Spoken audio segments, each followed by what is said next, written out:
잠깐 기도하겠습니다. 하나님 감사합니다. 저희들로 하여금 성전에 머리를 두고 우리 인생에 하나님의 언약을 머리에 두고 방향을 두고 예수가 그리스도시며 살아계신 하나님의 아들이심을 시인하는 예배 속에 있게 하심을 감사드립니다. 이날 이 밤에 하나님께서 기뻐하시고 하나님의 마음을 시원케 되는 언약을 붙잡을 수 있도록 역사하여 주시옵소서. 또한 이 시간에 저희의 모든 갈 곳과 저희의 모든 현장 속에 흑암이 무너지고 전 성도의 현장과 가정과 후대에게 모든 하나님의 군대가 파송되어지는 모든 현장이 되어지게 역사하여 주시옵소서.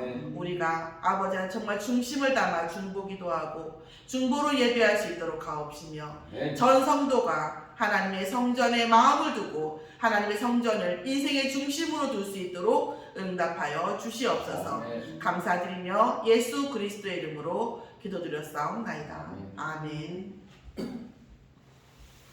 이번 주 하나님께서 저희에게 주신 말씀은 삼성전의 응답입니다.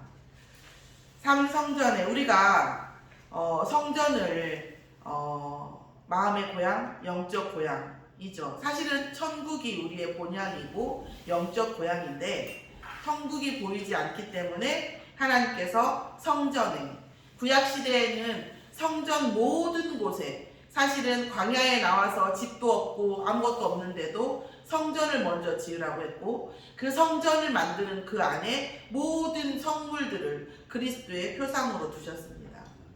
자, 이제 그리스도가 오셨고 언약은 성취되었습니다. 이제 예수님은 마지막 날에 재림으로 오실 것이고 또한 우리는 이 생의 삶을 다하면 천국으로 가는 방향을 두고 있습니다. 보이지 않는 천국의 표상으로 하나님께서 교회를 세우셨어요. 저도 궁금했거든요. 궁정에 사는 다윗이 어째서 궁정의 첫날보다 성전에서의 문지기로 한 날이 낫다고 했을까? 진심일까? 부터 진정성을 의심하는 것부터 시작해서 진심일까? 과연 다윗은 어떤 사람이었을까? 한동안 다윗이 저에게는 되게 의식적인 사람 있잖아요. 조금 나쁘게 말하면 가식적이랄까? 위선적으로 보이는 부분이 너무 많았어요. 왜냐하면 내 주위의 이 사람들을 보고 내가 이제까지 겪어왔던 사람들의 어떤 성향과 어떤 스타일과 다윗은 너무 달랐어요. 예를 들자면 자기를 그렇게 죽이려고 하는 사울을 죽이지 않고 살려주고 그리고 그 사울에게 아버지 역으로 그리고 사울이 죽인 사람, 사울을 죽었다고 왔다는 사람 또 압살롬을 죽인 것도 아니고 죽었다고 데리고 보고하러 온 사람을 다윗은 죽였고 또 많은 일들이 있었잖아요. 그래서 사울이 죽은 다음에 어떻게 했어요? 너무나 슬피 울었어요. 그 슬피 우는 것에 대한 것에 그러니까 이제 복음적이지 않은 신학자들은 정치인 다윗으로 놓고 봤을 때 다윗은 대단한 책략가였다고 얘기를 합니다. 사울에게 마음이 있는 사람이 왜 없었겠어요?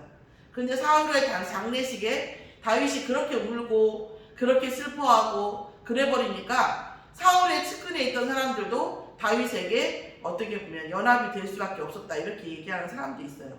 그런 면도 있었겠죠. 처음엔 저도 그런 면이 많이 마음에 와닿더라고요. 왜냐하면 제 주위에는 나의 적을 위해서 기도를 하거나 나에게 해를 입히고 나를 죽이려고 하는 사람을 위해서 배려를 하거나 그 사람의 죽음을 슬퍼하거나 그런 사람을 본 적이 없어요. 저는 그래야 된다는 얘기를 별로 들어본 적이 없어요. 다윗은 그렇게 하는 거예요. 너무 힘들더라고요. 심지어 제가 결혼 때 교회 다녔지만 목사님들이 그런 다윗에 대한 정확한 해석을 해주신 분이 없으셨어요. 그런데 제가 이제 우리가 다락방 안에 들어와서 유 목사님께서 정확하게 얘기를 해주셨죠. 복음적인 관점에서 완전히. 그때서야 제가 정말 세상을 살아가는 진짜 비밀, 하나님의 축복을 받는 진짜 비밀, 진짜 응답을 받는 사람들의 그 생각, 패턴, 하나님께서 어떤 생각의 은혜를 주시는지를 아는 거죠.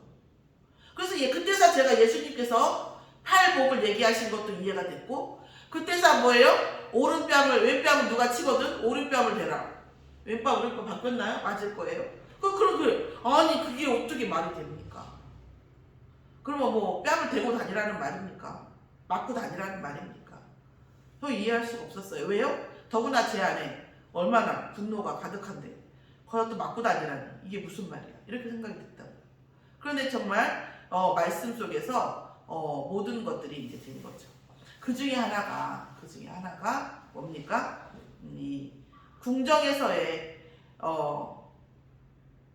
주의 궁정에서의 한 날이 다른 곳에서의 첫날보다 낫다. 왜 그랬을까요? 아니 그냥 솔직하게 말해서 다른 곳이 어디에? 왕궁에서 살잖아요, 다윗이. 그러면 다윗이 다른 곳에서의 왕궁에서의 첫날보다 주의 성전에서 한 날이 낫대요. 솔직히 말해서 과연 나았을까요? 왕궁에서 시중 주는 사람도 많고 모든 게 다 호화로운데 왜 왕궁에서 훨씬 첫날보다 주의 성전에서 한 날이 낫겠냐? 양심적으로 우리가 포럼을 한번 해보죠. 왜 그랬을까요? 다윗은 사단의 존재를 알고 있었던 거죠. 왜 사울의 장례식에 울었을까요? 사단에게 속으면 속절한 숲이 무너지는, 사단에게 속아 하나님의 은혜를 받았을 때하고는 전혀 다른 인생을 살게 된 인간의 본질. 저는 그렇게 봅니다. 다르게 보는 분도 있겠지만 왜 주의 궁정에서의 한 날이 왕궁에서의 첫날보다 나을까요? 왕궁이 아무리 풍요하고 아무리 좋아도 거기는 사단의 소굴이라는 거죠. 주의 성전 안에는 뭐예요? 복음으로 사단의 권세가 꺾인 진짜 평화, 하나님과 진짜 소통, 진짜 우리에게 오는 은혜, 거기가 있는 곳이 성전이라는 거예요. 그래서 너무나 시달리다가 나가면 우리도 복음 가진 우리도 솔직히 안 시달립니까? 사단에게 시달리잖아요. 그러니 왕인 다윗은 얼마나 시달리겠어요. 우리 조선 왕조를 봐도 세조가 그 수양대군이잖아요. 조카를 죽이고 왕이 됐잖아요. 조카만 죽였습니까? 수많은 사람을 죽이고 왕이 됐어요. 그런데 뭐 했어요? 왕 자리에 있는 흑암을 모르는 거지. 얼마나 질병과 정신병과 노이로제와 피부병, 지병이 얼마나 어마어마한 괴로움 속에 살다가 갔죠. 그것만 맞습니까? 자식이 자식끼리 자기 자녀들끼리 칼부림 나는 걸 보고 그렇게 했어요. 왕이라는 그 자리에 얼마나 흑암이 역사하는지 다윗은 알잖아요. 그런데 사람들은 뭘 봐요? 왕궁을 보고 화려한 걸 보고 풍요한 것만 보죠. 진짜 영적인 걸 못 보는데 다윗은 알고 있었죠. 거기에서 풀려서 거기에서 그렇게 시달리다가 결국은 뭐예요? 성전에서 한 날 그 사단에게 시달리지 않는 그 하루, 그 평안함, 그것을 얘기한 게 아닐까. 저는 그렇게 은혜를 받았습니다. 문지기면 어떠냐는 거죠. 영적으로 안 시달리는 거죠. 그 진정한 평화, 그걸 보는 거죠. 유목사님이 계속 요즘 얘기를 하시더라고요. 나를 살리고 세상을 살리고 하는 메시지가 필요하다. 메시지가 필요하다는 말씀에 저 적극적으로 정말 은혜 받으면서 제가 느낀 건 뭐냐면 우리가 그렇습니다. 진짜 우리가 그 성전이고 우리의 어떤 저 물질이고 사람을 우리가 소유로 보지 말아야 돼요. 이게 소유로 보기 때문이에요. 사실은 그분도 마찬가지. 소유로 본 거죠. 사랑한 적 없어요. 소유로 사랑하는 것은 사랑하는 게 아니잖아요. 소유로, 절대적인 소유로 봤기 때문에 절대적인 포기가 안 되는 거. 진짜 사랑이 안 되는 거죠. 그러다 보니까 소유의 기준과 한계에 부딪힐 수밖에 없는 거죠. 우리가 복음을 소유해야 되죠. 그러나 장성한 분량의 믿음이라고 하면 이 복음을 뭐합니까? 사랑하는 게 되는 거죠. 근데 사랑해라라고는 말은 못하겠어요. 왜냐하면 사랑하라고 해서 되는 것은 아닐 것 같아요. 근데 길 가다가 마음에 드는 남자가 있어요. 너 나 사랑해. 근다고 사랑이 돼요? 안 되잖아요. 복음도 마찬가지라는 거죠. 사랑할 수밖에 없는 은혜를 하나님이 주셔야 사랑이 되겠죠. 진짜 사랑하면 어떻게 됩니까? 존재 자체가 의미가 있는 거죠. 그 존재가 나에게 어떤 의미가 되어야지만이 의미가 있는 것은 이미 사랑이 아니잖아요. 복음이 그리스도가 내 안에 계시다는 것으로 모든 것이 만족하는 것, 그게 사랑이잖아요. 그래서 저는 또 근데 이번 주에 메시지 묵상하다가 그런 생각이 들었어요. 그건 사랑이 아니다. 그리스도로 만족하는 것은 사랑이 아니에요. 엄밀하게 얘기하면. 왜냐하면 그리스도로 모든 것이 만족되어진다는 것은요, 모든 것을 회복한 상태입니다. 아닙니까? 그리스도로 만족되어져 있는 것이 세상 모든 것을 포기한 상태입니까? 불완전한 창세기 3장의 모든 것은 다 떨쳐버리고 그리스도로 모든 게 만족되고 더 이상 필요한 게 없는 그 상태가 다시 모든 걸 회복되고 있는 상태고 완전한 상태잖아요. 그쵸? 그래서 그리스도로 만족한 상태는 사실은 포기 상태가 아니라 다시 완전한 창세기 1장 27절 28절이 회복된 상태이거든요.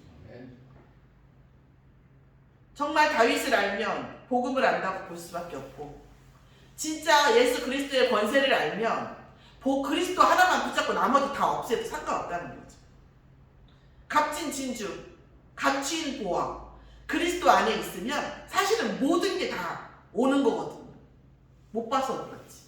그걸 못 보니까 벌벌 떠는 거죠, 사실. 저도 때로는 벌벌 떨어요. 저도 때로는. 예. 그래서 어떨 때는 복음 안에서 정말 그리스도 안에 있는 모든 만족함이 정말 그게 사랑이지 했다가도 어느 순간 되면 그게 과연 사랑인가?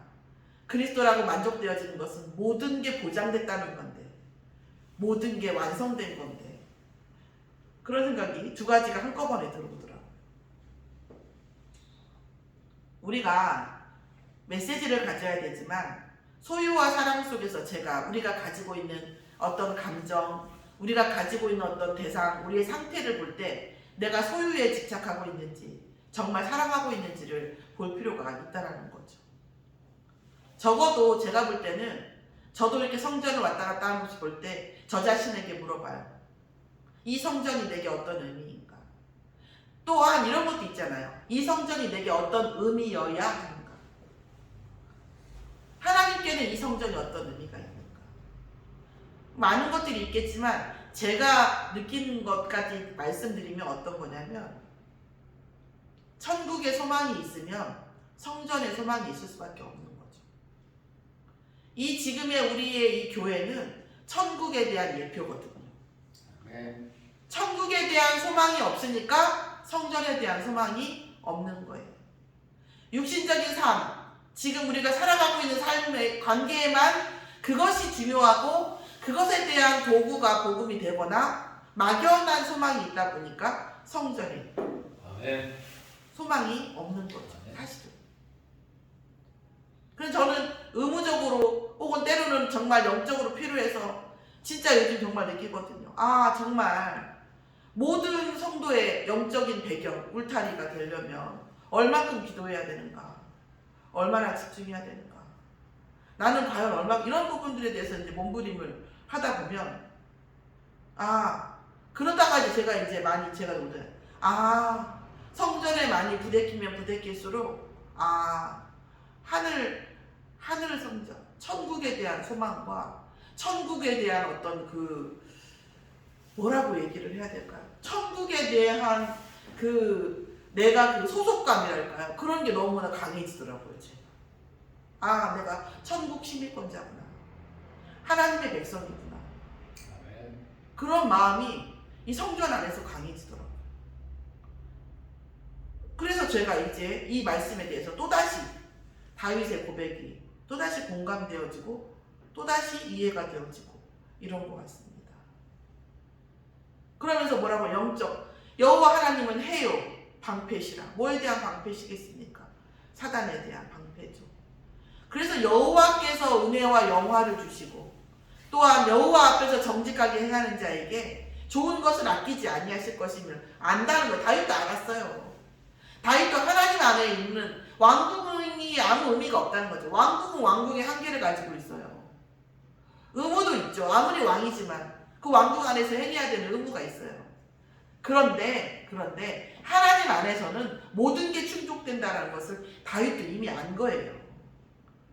그래서 나는 기존 교회나 이런 데에서 막 기도를 막 엄청 노동이라고 하고 막 예수 믿는 게 막 엄청 몸을 비틀면서 막 고행을 해야 되고 막 그 옛날 돛 닦는 성질 남아가지고 새벽에 정한수 떠놓고 비는 그런 막 엄청 고행을 막 이렇게 해야 되는 그런 게 아니라는 거죠. 사실은 예수를 믿는다는 것은 창세기 3장에 있는 모든 것을 다 떨치고 내고 하나님이 우리에게 원래 주셨던 완벽한 것이 회복된다는 거거든요. 네. 그러니까 주의 궁정에서의 한 날이 그 완벽히 회복된 그 한 날이 궁정에서의 그 흑암의 첫날보다 낫다고 고백할 수밖에 없는 거죠. 그러면서 뭐예요? 만군의 여호와여 주께 의지하는 자는 복이 있나이다. 세상에 의지하는 자는 복이 없는 거죠. 주께 의지하는 자는 복이 있나이다. 네. 이 다윗은 완전히 회복되어지는 주 안에서 완전히 회복되어지는 것에 대한 맛을 은혜를 만난 사람이죠. 그래서 오늘 찬양처럼 뭐예요? 여호와는 나의 목자시니 모든 것이 다 우리에게 회복되어 있는 것이고. 아멘. 자, 성도 한 명 한 명은 우리 각 개인은 어딘가 교회입니다. 거룩한 성전이죠. 고린도서 3장 16절에 나와 있잖아요. 그죠? 그러면서 뭐라 했어요? 하나님의 성령이 계신 자는 성전인 것을 알지 못하느냐? 그랬고요. 더럽히지 말라고 했습니다. 뭐라고 했어요? 멸하실 것이라고 했어요. 그러면 더럽히는데 왜 가만 놔두냐? 멸하실 거니까. 자, 그러면서 뭐라고 했습니까? 우리는 그리스도에게 속해 있고 그리스도는 하나님에게 속해 있으니 우리는 누구에게 속해 있는 거예요? 하나님에게 속해 있는 거죠. 그 본질이 드러나는 곳. 우리가 나의 소속이 내가 대한민국 국민이에요. 그러면 외국에 갔다가 대한민국에 들어오는 감회가 완전 달라요. 우리가 외국의 나라에 들어가는 그 감회와 우리가 대한민국 국민이 대한민국 돌아오는 그 감회가 달라요. 그게 바로 우리가 교회에 들어오는 소속감이죠. 우리가 정말 천국 시민이라면 교회에 들어오는 것이 어떤 거죠? 내 나라, 내 소속으로 돌아오는 거죠. 아멘. 사실은. 그래서 우리에게 뭐가 필요해요? 모이는 성전이 필요한 거죠. 하나님의 자녀가 천국 시민권자가 다 천국으로 갈 겁니다. 그런데 그것에 대한 상징성, 예표가 어디에 있어요? 교회에 있는 거죠.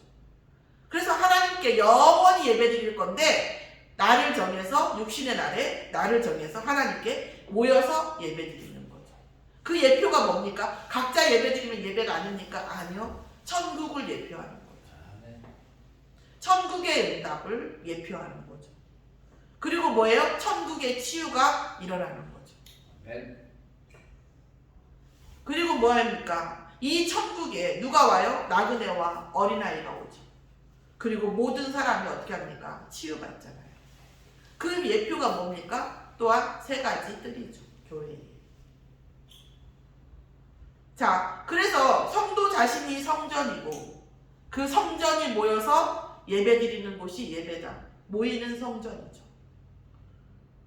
영적 싸움하는 거죠. 혼자 돌아다녀 보세요. 혼자 돌아다녀 보세요. 우는 사자와 같이 찾잖아요. 마귀가 삼킬 자를. 우리가 정말 모여서 영적 전열을 가다듬고 영적 힘을 더 받고 하나님이 주시는 보좌의 능력, 성삼위 하나님과의 소통하는 우리의 본질을 재정비하고 다시 세상에 나아가는 장소, 거기가 어디입니까? 교회입니다.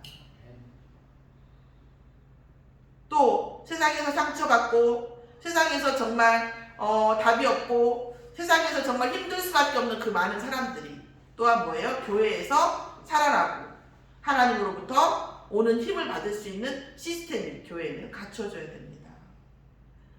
자, 세 번째는 뭡니까? 우리의 영원한 천국이 성전이죠. 영원한 천국. 그런데 예수님 뭐라고 하셨습니까? 이 천국에 가는데 이 천국의 마지막 점을 다시 얘기하면 천국은 뭐예요? 그물 속에 있는 물고기가 많은 그 그물과 같아서 좋은 물고기만 그릇에 담긴다. 천국은 아무나 가는 게 아니고 천국은 반드시 뭐 한다는 거죠? 계량을 한다는 거예요. 구분도 하고 계량을 한다는 거예요.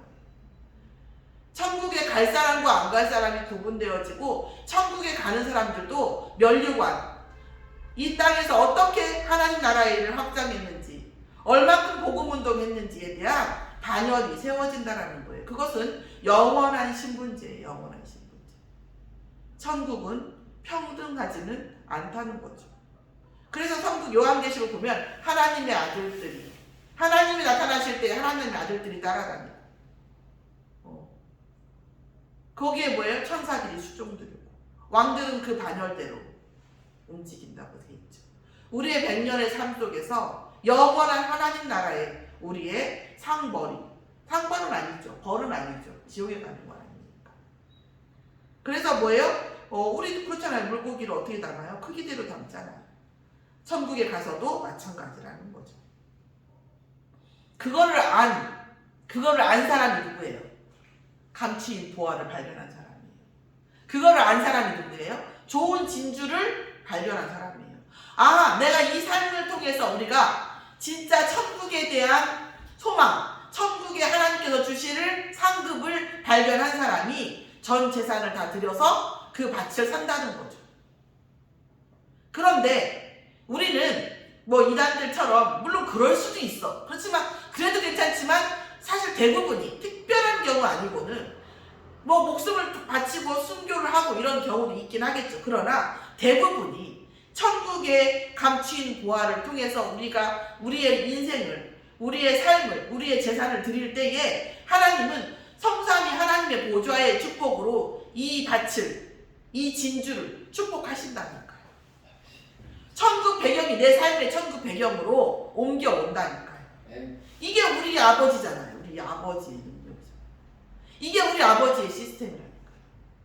우리가 천국 시민으로 값진 진주, 천국의 진주와 천국의 보화를 발견했을 때에 우리는 인생을 다 바쳐서, 우리의 재산을 다 바쳐서 이걸 산 것 같은 데에 하나님은 뭐예요? 천국 보좌의 배경을 살아가도 우리가 살아있는 동안에 천국 배경 속에 살 수밖에 없게끔 인도하신다는 거죠. 네.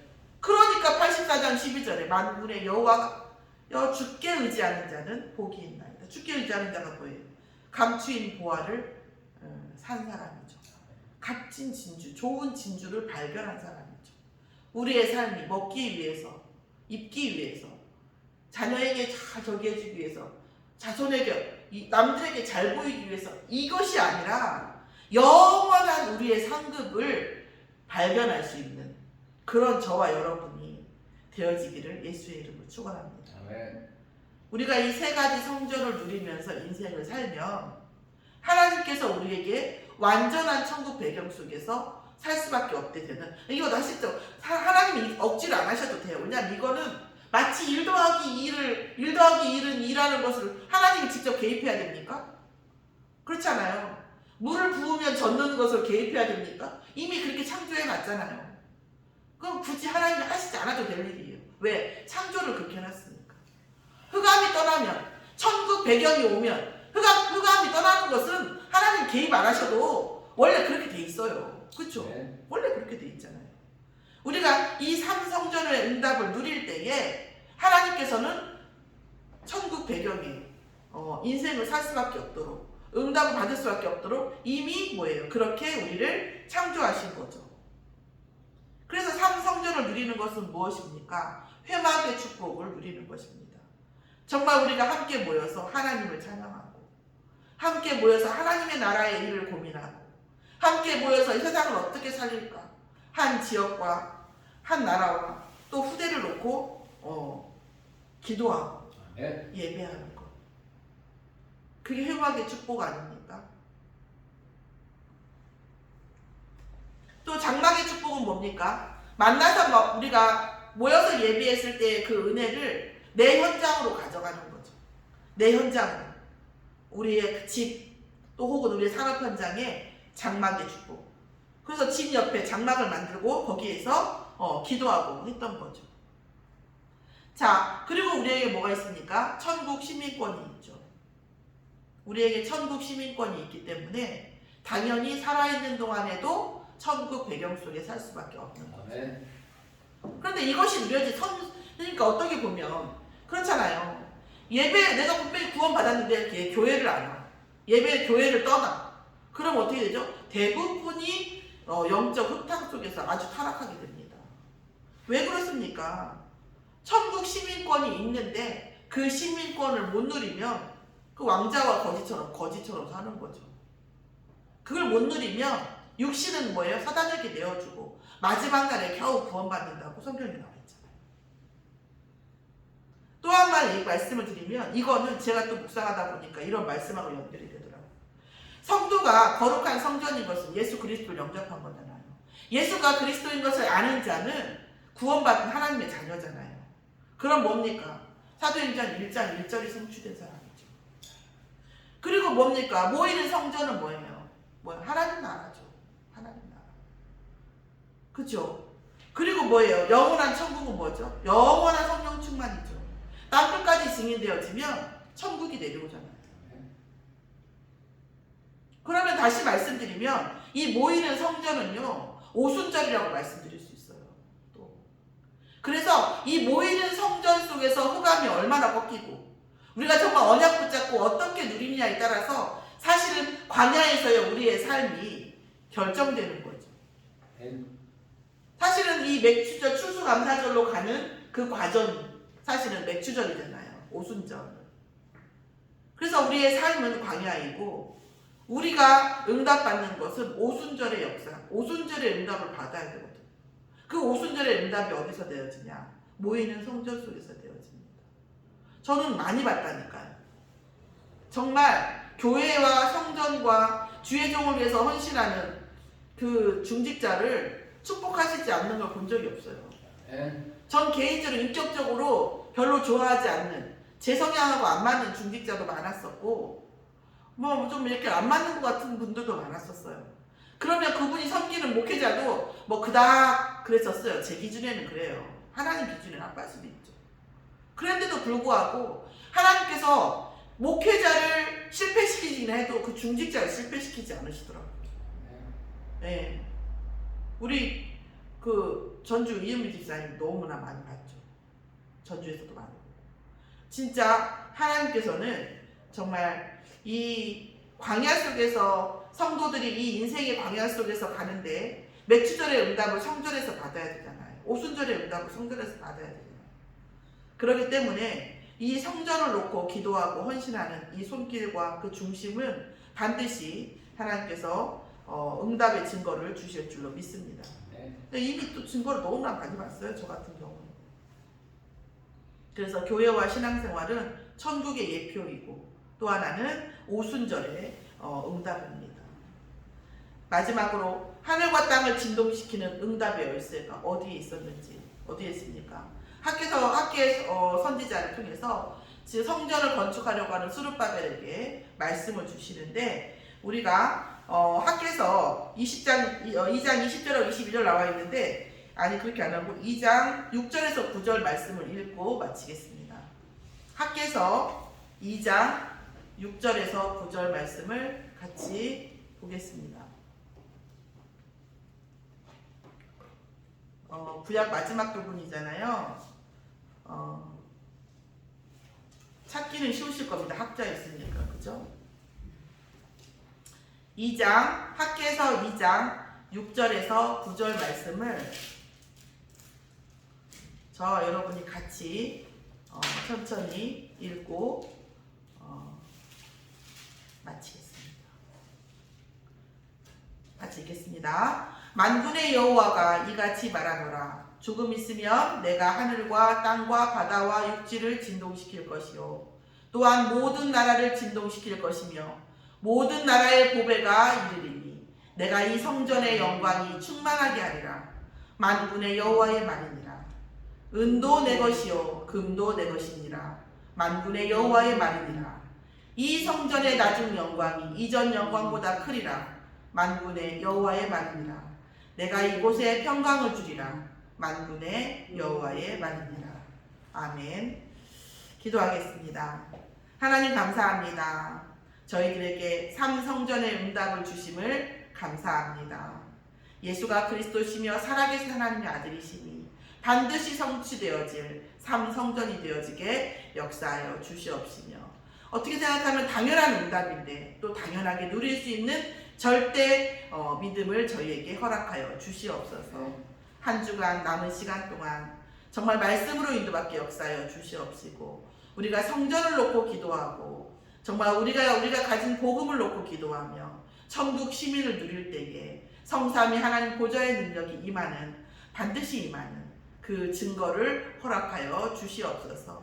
성도의 모든 삶이 불신자와 자녀와 모든 또 우리 자신에게 증거가 되어질 수 있는 하나님이 함께 하시는 임마누엘을 누릴 수 있는 응답으로 인도하여 주시옵소서. 중직자의 산업 현장을 축복하여 주시옵시고, 많은 문제와 사건 속에서 하나님께서 반드시 응답하실 차별화된 응답을 반드시 허락하실 줄 믿습니다. 믿음이 흔들리지 않도록 하옵시며, 하나님께서 허락하신 특별한 신분, 구별된 신분이 아버지 안에 누려질 수 있도록 흔들리지 않도록 축복하여 주시옵소서. 감사드리며 예수 그리스도의 이름으로 기도드렸사옵나이다. 주기도문을 마치겠습니다. 하늘에 계신 우리 아버지여, 이름이 거룩히 여김을 받으시옵시며, 나라의 임하옵시며, 뜻이 하늘에서 이루어지는 것 같이 땅에서도 이루어지이다. 오늘날 우리에게 일용할 양식을 주옵시고, 우리가 우리에게 죄 지은 자를 사하여 준 것 같이 우리 죄를 사하여 주옵시고, 우리를 시험에 들게 하지 마옵시고 다만 악에서 구하옵소서. 나라와 권세와 영광은 아버지께 영원히 있사옵나이다. 아멘.